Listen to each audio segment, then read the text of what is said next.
Hey, Travis from Solo Custom Archery. Making a new recurve mold for laminated bow, and I figured I'd document process for anybody interested in watching. Okay, so I start with a 6-foot piece of kind of like a 2x12, but it's LVL type lumber, which is laminated and it'll stay straight and everything.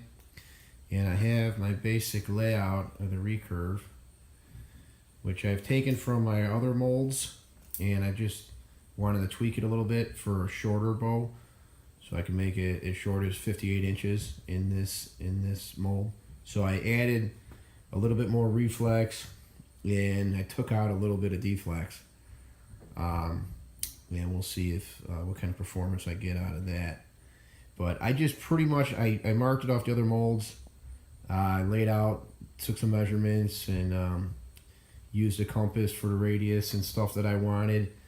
And then I kind of, with the marker, I just kind of freehanded how I want to change it. And you'll see as this goes on that it's not real critical to be exactly perfect with my marks I have on there now. It's just for rough cut, and then you'll see throughout the process how I do get it perfect. Okay, so I cut my bow mold in two from the belly and the back section. So as you can see, I just followed my black Sharpie mark that I made on there. Like I said before, it's just a rough cut. Nothing's critical at this point. I actually cut it with a jigsaw because it's just simple to do, lay it on a table and cut it with a jigsaw, rather than, trying to work that big piece of wood on the bandsaw. Now that it's out, this is the section I'm concerned about, the back section of the bow. Okay? This is what I'm going to be working on to make perfect. This section is not as critical because this is a section that gets the hose on it. So the fire hose goes in here, and the fire hose against some metal stripping is what actually contacts the bow. So this portion of it doesn't affect as much. The hose has a lot of give to it, so it doesn't have to be perfect. This section here I just cut out for the riser. So if you can see, I cut the section where the riser has to go. Now I'm going to set this aside for later. There's nothing else I need to do with this right now until the back section of it is perfect, and then I'll get back to this and I'll put them together, and I'll make sure there's basically an even gap that matches this. So I'll match this to that later. So I'm just going to set this aside for now. Now this is what I'm really concerned with now, is working this thing to where everything on here is perfect. If you can see, it's far from perfect right now. Rough jigsaw cut. So what I'll be concerned about, I left my line here so I can see it on this section. Now I'm going to go to my big 4-foot sander, and that's what's going to do the real work of getting this perfect. First I'm going to get it to this black line, which should be pretty close, and in the meantime I'm going to be really concerned with keeping this edge square, 90 degrees, perfect from both sides. Okay, that's really important because you don't want to twist in this bow at all. Okay, the other thing I'm going to be concerned about is the flow of the angles, how the riser goes from the deflex in the riser into the fade outs and then back down in the reflex of the limbs. Now, me personally, the way that I like to design bows is I like to have even flow from every piece of the bow. It bothers me to have a flat, I would never have a bow with a flat spot or hinge in the limbs. Now, I'm not saying there's anything wrong with that. I know there's plenty of good bows out there made that way. But for me personally, I don't like that. I like to have a nice fluid flow through every angle, from riser to limbs to the reflex of the limbs. I don't want anything to be hinged or any kind of odd looking thing to it. Okay, especially where the riser fades out. Okay, that has to be perfect. I want to make this real nice smooth transition through here, In fact, I would like to do it to where I can use a variant risers, you know, different length risers. So this could, I'm hoping this could be 21, 20 inch, you know, maybe even 19-inch riser. So I have to see how that lays in here when it's done, and it'll have to do with how that's cut. And it could work out like that, because what I do if I want to make a little smaller riser is I just fill in behind the hose on the top portion of it, on the belly of the bow portion of it.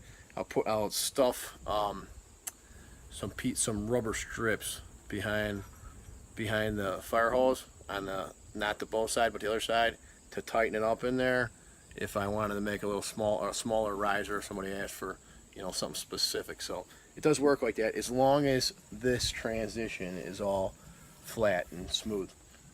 Now, the other thing I was talking about is about, you know, keeping 90 degrees. That's the most important part of this.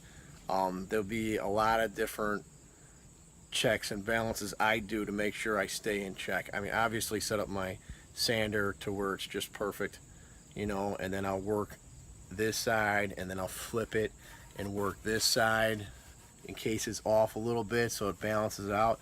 I'll constantly check with a square from this side to this side. I've already checked out my piece of LVL, made sure it's all straight and everything. Otherwise I would never even use it to make a mold. I lay it on a glass table. I have a thick piece of long glass that's really straight. I lay it on there, and then I square off the table to the face of this, and then I flip it and do it again, just to make sure that there's no twist in this bow and that everything's done perfect. And then as far as the smooth flow of the angles, that's always going to be done with my hand, the way it feels. My hand could tell a lot more than my eyes. So getting all this stuff's perfect. I work it, I feel it, I work it. If I need to square it up in a spot, I'm careful to work that square spot out to where it flows with the bow, because you can't, you know, you might get hung up on trying to square it in a spot that you got out of square, and then you're putting a flat spot in the mold, and that can't happen. Just, you know, I don't want to scare anyone off from making bow molds. You know, the whole reason I make these videos is try to encourage people and show people that it can be done, and that average people can do this kind of stuff. However, this is one thing I will warn: if you can't get this perfect, find someone to make the mold for you, because this is a critical part, and every bow that comes out of this mold is only going to be as good as the mold, and that's just the facts. Okay, so I took the back of the bow section of the mold, put it on my big 4-foot sander, got it pretty good. Follow the marker mark, got it pretty smooth, pretty square. You can check it with a square both ways. Good light source behind it. It's pretty square, pretty smooth, and pretty close to the profile I want. So what I'm going to do next is to get it perfect and perfectly symmetrical. I make my bows symmetrical. They don't have to be symmetrical. You could, you know, people have their own ways of doing it, but I make it perfectly symmetrical, top and bottom limb, and then I tiller it from there. So I want my mold to be symmetrical. So what I do is I have a center line cut on here. I'm going to cut the mold in half. So I cut it in half, flip it, screw them both together, and then mill them the same, so they're perfectly the same. And then when I have that perfect, I'll take it apart, glue and screw it back together, put metal angle on it so everything keeps straight, and then it also keep it from warping later on. This center section has to be pretty much perfect before I cut it in half, because as you can picture, if I have it cut down there and both of them screw together, I have to stay away from maybe the last 4 to 6 inches of this while I'm sanding it on a sander. Otherwise it would end up with kind of a dip in the middle when I put it back together. So I have to get this right. I like to get it right by hand after I get it close on the machine. So if you can see,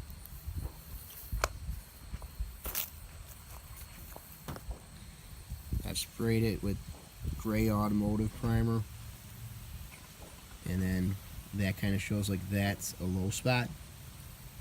Okay, and if you go down to the middle, it's all good and flat, and I could feel that. I could feel that low spot, but I could also see it very easy with the primer. That I'll get out later, but just wanted to show you that this does have to be just right before it's cut in two. Okay, this is the glass table, or the piece of glass, to check for squareness on. Now, let's see if you can see with the sun behind this. You put the square perpendicular to the wood, and you shouldn't see any light. You can see a little bit up top there, so I'll mark that.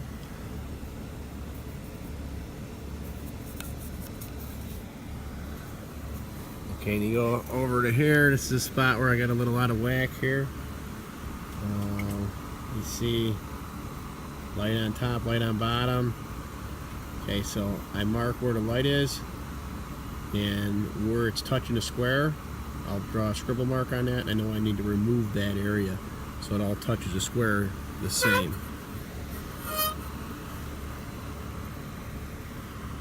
I have to keep moving it so the daylight is behind it. You know, it's all curved, so you gotta keep moving the curve to where you can see the light well and make sure that everything's good. Okay, my high spots are now marked with a pencil scribble. Okay, so I'll concentrate the pressure on sandpaper on that side, and I'll keep checking it. Okay, I'm happy with it. Here it is, the two halves screwed together. So now when we take them apart, put them back together, we'll have perfectly symmetrical both. So if you've seen the methods I use, first I spray it with the primer and get all the little bumps and dips and everything out of it, make sure it's perfectly smooth. Okay, then I go over with glass table both ways, edge of the form both ways, with two different squares, and just cross-reference everything to make sure I can get it as square as possible. And I put it against, like here I had it against the setting sun, where I have that square on there and I could see any little bit of sunlight coming through, and I marked the spots with a pencil that I cannot see the sunlight coming through because that's the highest point. Then I'll sand that down with sandpaper, then I'll check it again until I, you know, straight across everywhere. This is pine wood, and it's sanding it with 60 grit sandpaper, so it's not hard. You know, we're talking about the amount, you can see a little light, maybe a thousandth of an inch. I don't know what I'm taking off, but you know, don't go crazy on it. You just have the sanding block to keep it flat. Concentrate the pressure on the area I want to take down. You know, spread it out a little bit so you're not putting any flat spots in the mold, and then check it again, you know, and you just got to be patient with it until you get it all right. Okay, so I got the mold glued back together in one piece.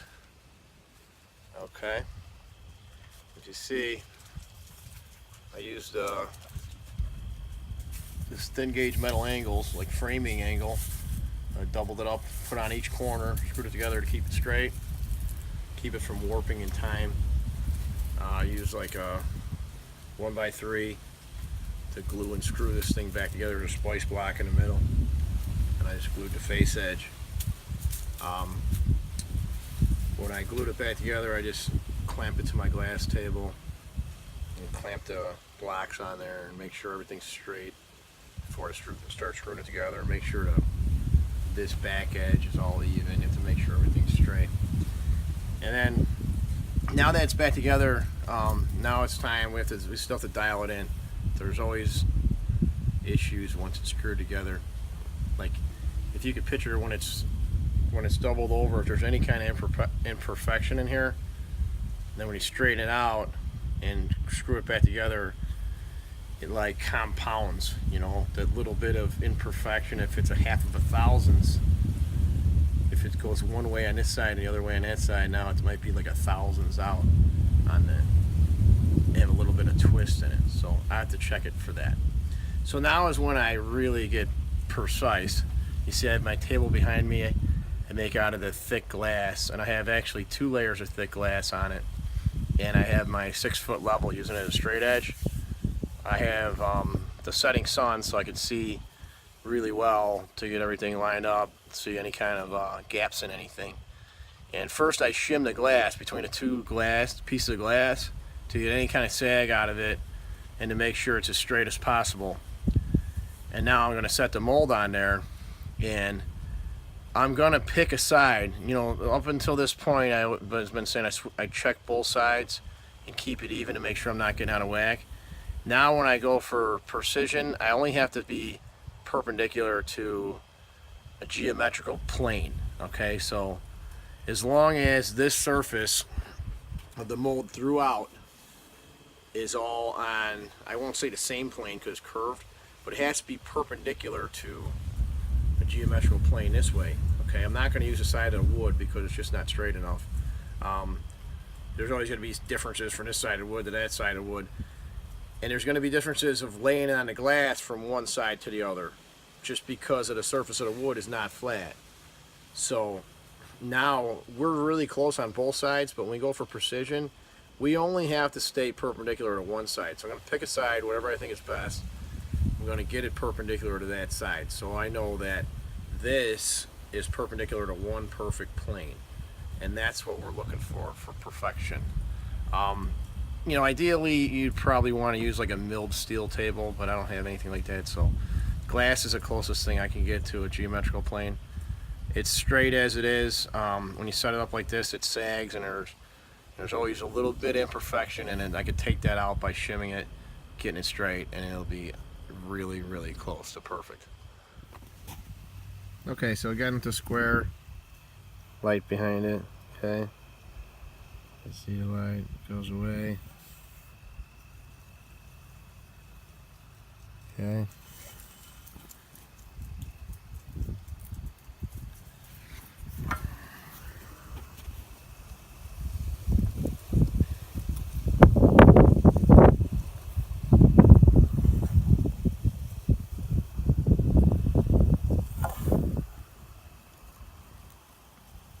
Really hard to see with the sun. I could see really well myself, but it's not working good for the camera lens.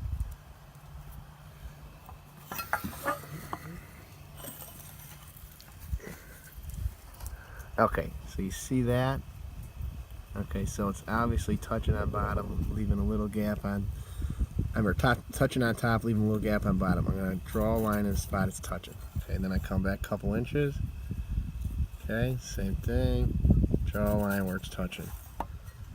Okay, so anywhere it's out of perfection, I do that. If it's okay, it's here. You can see that.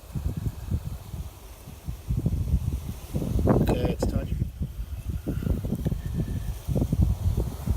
Okay, it's touching all but the bottom, so I'll draw a line on the whole thing except for that bottom with where the light's shining through. Because I have to remove all the wood that's touching to get the wood that's not touching to touch. Okay? Flip it over, sand on it a bit, check it again until it's perfect. Okay? That's what we're looking for. Perfect mate. So I'm done with the recurve mold.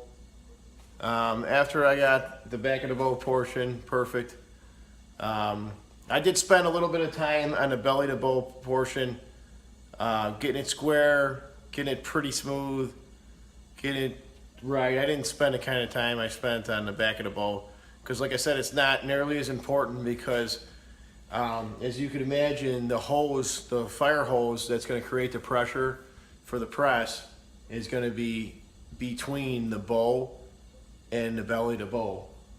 So that's why I'm saying it's not as important. one thing I had to do is I had to cut out this section to give the hose a place to go around the riser. And if you could imagine, the laminations are going to be a little bit longer, so they need a place to go. The other thing I had to do was cut out for the tips, because these clamps here,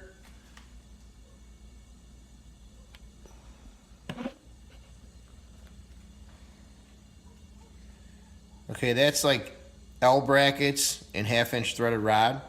So that will tighten down like a clamp to squeeze the laminates together and hose and everything, and get it all squeezed tight together. Now, that's for the up and down portion.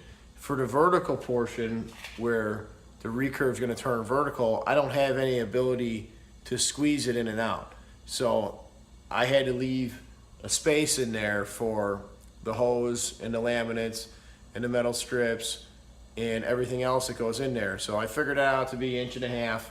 So I'm 1.5 inches at the vertical section, and then as it becomes as it changes angles to more horizontal, I ease in the cut. Okay, so when I squeeze this tight, that's not going to tighten up. What I'll do to make up for it is I'll jam some rubber strips in there to make sure it's nice and tight. One thing I like to pay attention to is getting everything tight when I do the glue up, because as you can imagine, a fire hose is a round circle and it does have a radius to it. So I want to smash it down as much as possible to get it as flat as possible, to take as much of the radius out as I can, so when it's pressing on the bow, it's pressing evenly. So that's why I like to use these adjustable type, clamp type of way to connect it together, so I can squeeze it all down tight. And then, like I said, anywhere that I'm not happy with how tight it is, I'll stick stuff between the mold and the rubber hose. Not, nothing against the bow, obviously. Between the mold and the rubber hose, to squeeze that rubber hose down tight so it's as flat as it can be. Other than that, it's ready to go. I'm gonna try it out. Maybe I'll make another video of the actual recurve bow that I make off of it.